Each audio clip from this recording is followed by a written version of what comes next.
Need someone on their side in this nation, because they certainly don't have anyone in the president now on their side. That's going to change in the Biden-Harris administration. It's going to be gratifying to see the strong, enthusiastic reaction to Senator Harris as our next vice president. You know, it comes from people all over the country. It's already occurring. All over the country, all ideological views, all backgrounds. Events, of course, we are predictable, some of them. It comes from all over, except, of course, from Donald Trump's White House and his allies.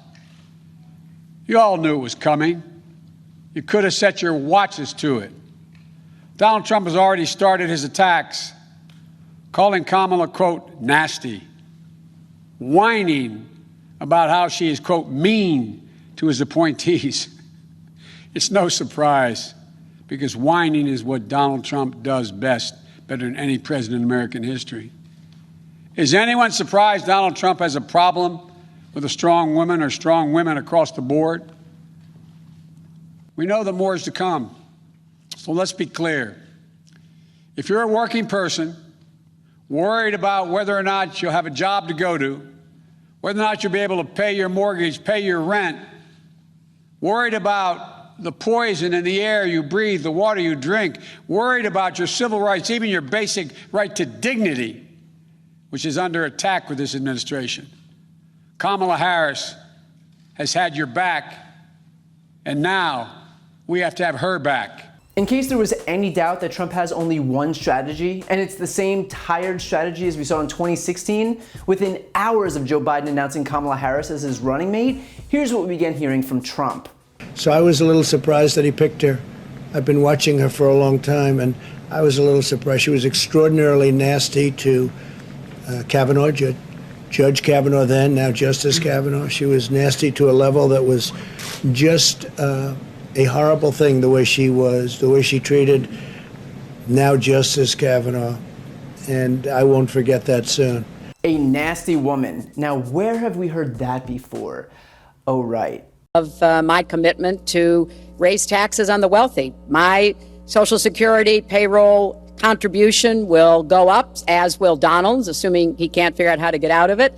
But what we want to do is to replenish the Social Security Trust Fund by making sure that we have sufficient. And what this shows is that A, it doesn't matter who Biden's running mate was, you know that Trump was going to deliver the same lazy attacks on her because he's got the vocabulary of a toddler, and the only word he can connect with Democratic women is, quote, nasty. That is, if he's not bragging about what body parts of theirs he's grabbed. And B, it shows that the same degree of misogyny that Trump employed in 2016 is back for 2020, because that is what Trump relies on. He needs to denigrate anyone who he views as below him, which includes all women, all minorities, all members of the LGBTQ community, all immigrants, and so he'll be racist and homophobic and xenophobic and, yes, sexist, because Trump thrives when he divides people. It's a campaign predicated on fear-mongering and exploiting divisions, and after 4 long, long years, the American people are tired of it. What's most insane about this strategy too is that on the same day that Trump decided to deride Kamala Harris as nasty,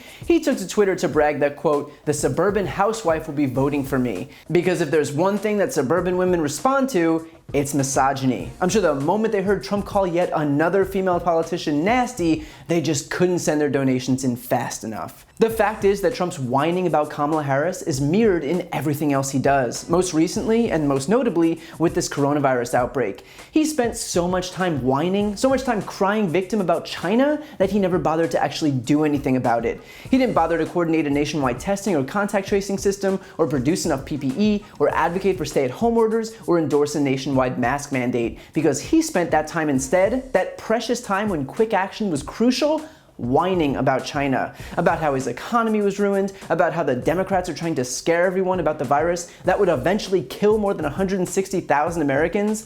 His only strategy has ever been to cast himself as the victim, when in fact it's his mismanagement that has exacerbated all of the problems we're dealing with right now. But here's the thing, we don't need someone to whine to us, we need someone who's willing to actually do the work and lead this country. Biden and Harris have long advocated for taking quick and decisive action to combat the pandemic. pandemic. Action that doesn't involve miracle cures or fomenting protests or politicizing mask wearing. It's leadership that this country is in desperate need of after losing so many lives needlessly to this virus, as almost the entirety of the rest of the world is getting things under control.